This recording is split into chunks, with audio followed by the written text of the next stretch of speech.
All right, so let's talk about what you need to know about personality assessments or behavioral assessments in hiring. The thing is, I see a lot of issues in hiring around how do we get to know people at a deep level so we can give them potentially millions of dollars of liability and access into our company culture and our company resources and all the training and cost and overhead. And we only get, maybe a few hours or more with them to really get to know them. And if you think about how you make friendships, you don't really make friendships that fast, especially as an adult, right?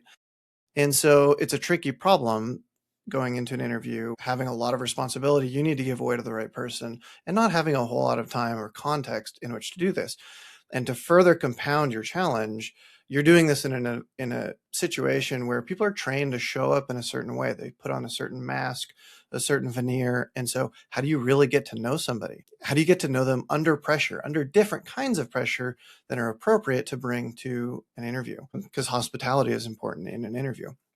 And so this is where behavioral assessments, or sometimes called personality assessments, can be quite helpful for you. And it really comes down to self-awareness and others' awareness. The reason why you want to use some kind of behavioral personality assessment is that you want a look at the person from a certain vantage point that you understand. So what this means is, one, you need to have used this tool yourself, maybe with your team.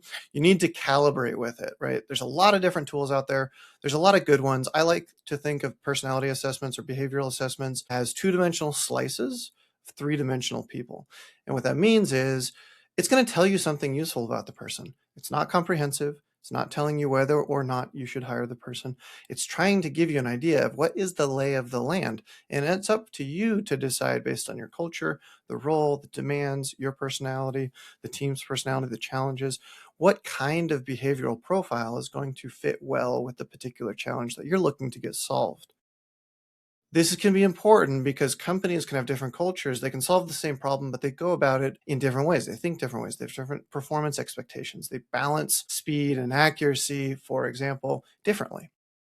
And so getting an idea of what the landscape, the human landscape looks like from a personality level is extremely valuable for hiring authorities who take hiring really seriously. And so this kind of flies in the face of people who say, hey, I'm too busy for that, or it's not giving me enough insight. It takes a lot of time to learn how to use these tools. There's no doubt about it. It's a big investment. But if you think about the high leverage responsibility that hiring is, it really is deserving of a lot of your care and attention. And I would say that if you, as a leader, get hiring right, a lot of problems downstream solve themselves. Or if you don't get it so right, they create themselves. And you've probably seen what it's like to undo a challenging hire, right? I don't think you're ever going to get hiring perfect. I don't think I'm ever going to get hiring perfect, right? Because hiring is a particularly human medium and human context, and humans are incredibly, incredibly complicated. But we've developed these tools that can help you understand how people are hardwired, so to speak. And this hardwiring is really, really important because of a couple of reasons. One is a lot of leaders who are not particularly self-aware see their way of solving a problem as the right way to solve the problem. And what they don't understand is if you think of humans like, say, animals, there's many different animals. There's salmon and there's monkeys. If you hire a salmon to climb a tree, you will not be successful. And the monkey or the salmon will not be successful. Likewise, if you hire a monkey to swim in the ocean, you will not be successful, right? And the point is there are behavioral profiles that are suited, hardwired with particular fit for certain types of roles, certain types of cultures, certain types of leaders. And you need to be busy figuring out what is that fit for us? What kind of person fits well with us? What do we expect? What do we need? And starting to see yourself as a particularly complex permutation of this dynamic human experience, this dynamic human presentation. What I'm trying to say is people come in many, many configurations. And so be careful about hiring somebody because their resume looks good and they've got relevant experience and not taking a look at, well, what does the profile really look like? They might have been successful in an organization that is much more comfortable going slow. And what I mean by that is the owner probably has a penchant for detail. They move slower. They have a cultural esteem for precision over speed. Likewise, I've seen inside hundreds of companies as a professional recruiter, particularly construction companies. And when I see a leader with a penchant for speed, a programming for speed, they are hardwired to compromise on the side of urgency and speed. They may have a due regard for quality. It's not that they're dumb, but the way their thinking works is to optimize for speed. They need to know that. People who work for them need to know that. And when they go about hiring, they need to be evaluating, how does this person work in our particular context, right? Because, for example, I work with a lot of construction companies in the Bay Area, and the construction companies may build roughly the same type of structure, but the way they go about it, the way the teams interact, the way the process flows, the way that people interact with each other, with customers, with trade partners is all different. And there's different missions, there's different core values being played out. And oftentimes these things are hiding under the surface. This is another type of self-awareness. It's incredibly valuable to cultivate, is organizational self-awareness. Your organization is a mixture of all the personalities in your organization, plus all the values. What do you really value? And as an organization, you can't value everything. And there's not one set of values that's the best set of values.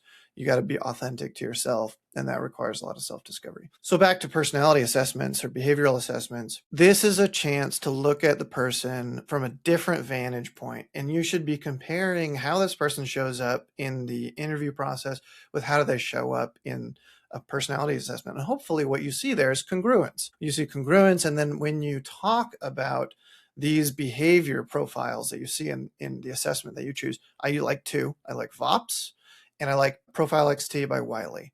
Those are two assessments that I use a lot. I will not hire without using those assessments. You have a conversation about these assessments, and it's important to recognize a few things. One, there's not a wrong profile.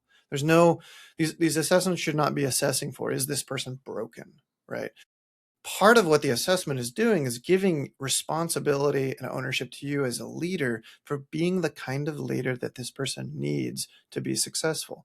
If you hire somebody as a leader, you're saying, I'm saying that you are worthy of joining our organization, and I'm going to commit to making you successful with every resource that I have. Doesn't mean that people don't work out. Doesn't mean that there's not responsibility that's theirs for performance. But as a leader, you control 80% roughly of the equation, right? You control the culture, you control the context, the team, the training, the onboarding, the interview process, the job, all these things, right? And so you want to hire people that are well suited for the types of challenges that you put in front of them.